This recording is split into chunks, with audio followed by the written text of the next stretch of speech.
Hello, this is Matt on the Moon Lambo channel. Ripple just started selling like an insanely high quantity of XRP compared to what it had been doing in previous quarters. And this isn't a bad or scary thing. It's actually a really good thing, and I'll explain why. But look at the headline here. I'm not going to read this article, but this is just one example of many of these types of articles that are getting written in crypto media. Ripple's XRP sales skyrocketed to $491 million in Q3, so damn near $500 million in XRP sales in a single quarter. But I'll give you a little hint here at even the outset of this video. It has to do with adoption of on-demand liquidity, part of RippleNet, of course, which utilizes XRP as a bridge currency. I'll leave it there, but suffice it to say, it's a positive development. But before going any further, I do want to be clear also, I do not have a financial background of any kind. I am not offering financial advice, and you definitely should not buy or sell anything because of anything that I say or write. I'm just an enthusiast who enjoys making YouTube videos about crypto-related topics, but just as a hobby and just for fun. And so here you go. We're getting into the most famous, well-known use case for XRP, which, I mean, arguably, this is what I would believe is the most well-known and popular, which is XRP as a bridge currency. And all of this and all this great adoption, this is what will, over the long haul, impact confidence in XRP and the XRP ledger, as well as supply and demand dynamics. And yes, XRP is a bridge currency, blazing fast, super duper understand that all. But in particular, and this is how I think it would indirectly impact the XRP price over a prolonged period of time, is it provides confidence that these businesses need to utilize XRP in order for their business models to work. And if you want to diversify into crypto, might it make sense to hold some damn XRP? Well, for me, the answer is yes. I think it's very clear here. And so Ripple released the other day their Q3 2021 XRP markets report. And there are just a few select portions of this that I want to run through. The whole thing's an excellent write-up, but I don't want to cover the whole thing. That would make for a very long video, and I just want to share with you what I found to be the most juicy and succulent morsels within this write-up here. And so let's go ahead and jump down to the part having to do with on-demand liquidity. And this is at the core of what's happening here. It's Ripple is finding success with on-demand liquidity, positioning XRP as a bridge currency. That's why you're getting these headlines of more XRP being sold. And in fact, you may have seen this. I made a video, I covered this too. This is a couple days or so ago. On-demand liquidity sees record growth and traction in 2021. This is exactly what's happening here. So take a look at this. Yeah, here we go. They have this little subheading. Unprecedented on-demand liquidity growth. And by the way, as I'm going through this, don't forget, like, this is despite the SEC coming after Ripple and obliterating on-demand liquidity for any corridor touching the United States. It's dead in the United States until there's sufficient legal clarity, which hopefully there will be sooner than later. But still, it's that much more impressive as a result, though. Ripple saw significant growth and traction of on-demand liquidity, which leverages XRP to eliminate pre-funding, reduce operational costs, and unlock capital from a diverse cross-section of global customers for its best quarter on record. Legacy customers, like SBI Remit, who were once using RippleNet for fiat-only payments, switched to on-demand liquidity to eliminate the need for pre-funded accounts. So let me just pause here to note this, and I've been saying this for the longest damn time, and this is just another real-world big example of this playing out here. As there's sufficient liquidity the world over, as corridors open up, and as regulatory, that's certainly not a word, as regulatory clarity increases in all corners of the world, these customers, these Ripple customers that are utilizing RippleNet for fiat-only payments, meaning they're being settled with, the traditional Nostra accounts. All of these customers, look, if it is the case, and it is, if it's the case that XRP being used as a bridge currency results in a better customer experience, what do you think they're going to do? Use it or not use it, right? And so that's what I keep saying. Like, all of these customers that have started with these fiat-only payments, they're all going to come and they're all going to use XRP, and there is no better solution that humans have devised. So, like, in terms of long-term viability, is XRP going to have it? Will XRP be around decades from now? Well, there's no way to know for sure, but it sure as hell looks really good right now. XRP is one of the only cryptocurrencies on the freaking planet getting used. Like, I'll tell you, this type of utility is almost unheard of in the world of crypto. There's about 12,000 cryptocurrencies, and almost none of them do anything, and they're almost all going to go away. And here you have this taking place here. Anyway, the piece continues. Customers have also adopted on-demand liquidity for treasury payments. As crypto liquidity has improved and the market has continued to mature, the product is primed to support the larger volume payments that are desirable for customers looking to manage their internal treasury operations. Yeah, so they're talking about corporates at that level. Because you can imagine, like, some of these, some major companies operating in all sorts of, different corners of the world, and they got employees all over the place getting paid on payroll in different currencies. Like, juggling all of that can be a nightmare, and there's no easy way to make it all flow seamlessly until Ripple came along and made it possible like magic. To take a look at this, transaction volume measured in dollars over RippleNet has more than doubled since last year, and on-demand liquidity transactions are up 130% quarter over quarter. In Q3, on-demand liquidity transactions accounted for 25% of total volume.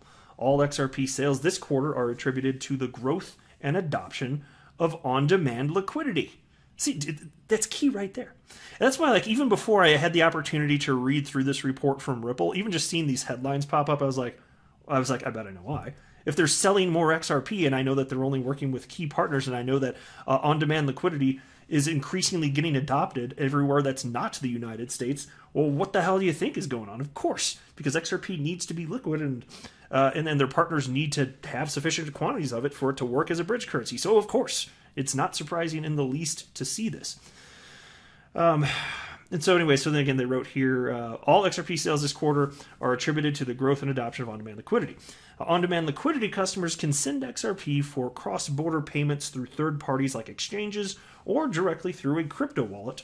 And by leveraging their wallet to source XRP on demand through Ripple, friction is reduced in the payment flow, providing an overall enhanced customer experience. On-demand liquidity customers can now send to over 20 countries around the world for their payment needs. So that's a huge jump up. And here are the real numbers on your screen right now. I'm not going to read everything, but if you want to take a look, this is what Ripple had to share here. Total on-demand liquidity related sales, Q2 of this year, 157.92, and that's in millions of dollars. So 150, let's just round it, $157 million.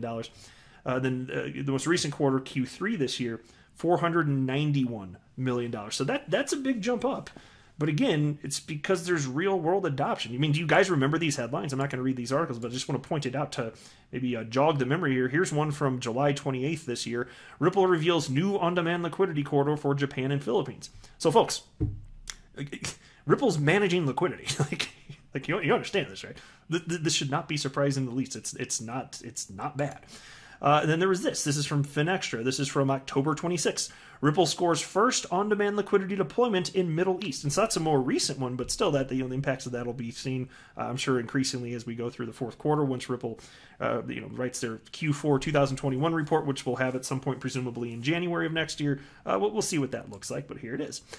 And also, not surprisingly, global XRP volume down dramatically in Q3 compared to Q2, but that's to be expected. Again, like I've said many times on this channel, these markets move in tandem, led by Bitcoin.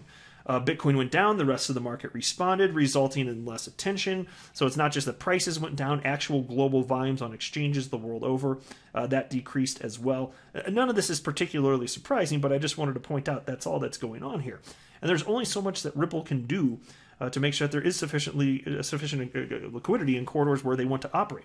And so part of Ripple's overall plan, really, in positioning XRP as a bridge currency, it does require on a thriving asset class, not just XRP, but a bigger pie, and then XRP can just have its cut of whatever that pie is.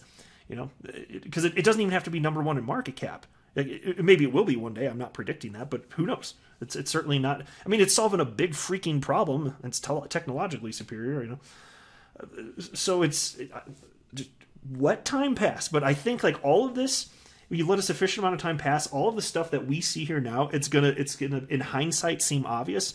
But most people right now in the world of crypto, I don't think they see it. So, we see it. We clearly see it. And this is just one use case. There are, of course, additional use cases. But, for me to be excited about a decentralized cryptocurrency, what I'm looking for is, real-world adoption for various uses. from individuals and businesses. And you sure as hell have that with XRP. It's not just Ripple. Yeah, so like I said, this is the most well-known use case here, but it's sure as hell not the only one. There's all sorts of other ways that this is being adopted here. They also wrote the following here about their court case, and so I wanted to just read a couple little snippets here because it's coming directly from Ripple. Here we go. Update on the SEC lawsuit against Ripple. Last quarter, Ripple hit a milestone with the conclusion of the fact discovery phase on August 31st. The formal process of exchanging information, including exchanging documents and taking testimony relevant to the case. The case is currently in the expert discovery phase, where each side exchanges expert reports opining on various aspects of the case. In response to an extension request by the SEC, the court has ordered expert discovery to conclude by mid-January 2022. While the legal process may feel slow, Ripple has sought and will continue to seek to expedite the case as quickly as possible. Yeah, that's true, and unfortunately, according to attorney Jeremy Hogan, he recently opined that he thinks this could push, the most recent delays could push, well, extensions, that would be a better word. The most recent extensions that the judge approved could push us back to summary judgment being like May. So the whole thing potentially not being over until May of next year. Oh, I hope that's not the case. I really just want to see settled. I would be fine with that. Let's just get this all over and done with here.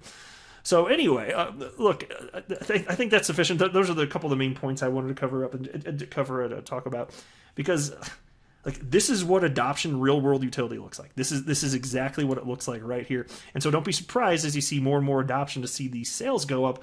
But again, you're talking about a bigger and bigger ecosystem, and sort of making sure that your key partners have sufficient XRP liquidity. Yeah, that's what it's going to look like. It's going to increasingly get big, but just expect that Bitcoin maxis and haters out there, they're going to paint this as the same thing they've been painting it as, some sort of, just pump and dump type of thing, which is just the most bogus crap argument that you could possibly imagine. But anyway, I'll go ahead and wrap up there. I'm not a financial advisor. You should not buy or sell anything because of anything that I say are right. That would be a very, very, very bad idea. Until next time, to the moon, Lambo.